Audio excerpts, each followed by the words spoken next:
अल्लाह के फजल व करम से मैं बिल्कुल बेगुनाह हूँ और ये मैं बात कर रहा हूँ अल्लाह ताला को हाजिर नाज़र करके।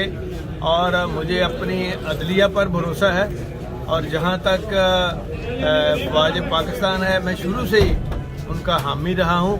लेकिन ये उनके लिए एक लम्हा फ़िक्रिया है कि उनके इर्द गिर्द बैठे हुए लोगों को वो देखें कि ये किस तरफ लेके जा रहे हैं मुल्क और कौम को।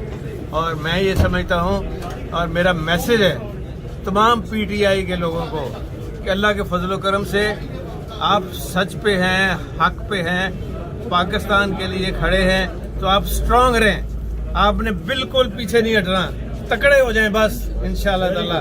और बाकी नतीजा अल्लाह के हाथ में है, उसके नबी के हाथ में है।